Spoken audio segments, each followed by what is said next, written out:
Diabetes রোগীর বেশি খেলে ডায়াবেটিস বাড়বে কিনা? বাড়বে। আর চিনি জাতীয় খাবার খেলে ডায়াবেটিস বাড়বে কিনা? বাড়বে। তো এই জন্য ডায়াবেটিস রোগীর খাবার হবে যতটা সম্ভব কম চিনির খাবার, এবং রোজা হচ্ছে ডায়াবেটিসের চিকিৎসা, এবং হচ্ছে ব্যায়াম হলো ডায়াবেটিসের চিকিৎসা, ভালো ঘুম, মানসিক প্রশান্তি। কারণ আমরা জানি টেনশনে সুগার বাড়ে, আমরা জানি দুশ্চিন্তা করলে সুগার বাড়ে, আমরা জানি রাত জাগলে সুগার বাড়ে, আমরা জানি সুগার খেলে সুগার বাড়ে, আমরা জানি বারবার খেলে বারবার সুগার আসে। তাহলে এই কথাগুলো আমরা জানি। তাহলে এখন আমি চিনি কমাতে হলে আমাকে কি করতে হবে? বারবার খাওয়া যাবে না, তাহলে রোজা রাখতে হবে, গ্যাপ দিয়ে দিয়ে খেতে হবে। তারপর কি করতে হবে? আমি চিনি জাতীয় খাবার বেশি খাওয়া যাবে না। তারপর আমাকে মানসিক প্রশান্তির চর্চা করতে হবে, ভালো ঘুমাইতে হবে, আবার ব্যায়াম করতে হবে যেন আমার এটা বার্ন হয়। এই হলো ডায়াবেটিসের আসল চিকিৎসা।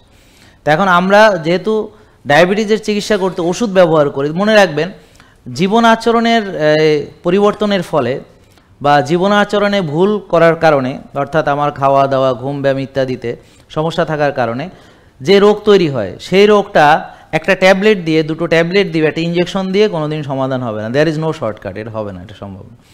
তো সেটার জন্য লাগবে একটা সুন্দর ডিসিপ্লিন, সুন্দর পরিকল্পনা, খাবার পরিকল্পনা, ঘুমের পরিকল্পনা, ব্যায়ামের পরিকল্পনা এবং সার্বিক জীবন আচরণের একটা পরিকল্পনা। যদি আপনি আমূলে নিজেকে পরিবর্তন না করে শুধু ওষুধ খান, তাহলে ওষুধ খেতেই থাকবেন, কিন্তু রোগ ভালো হবে না।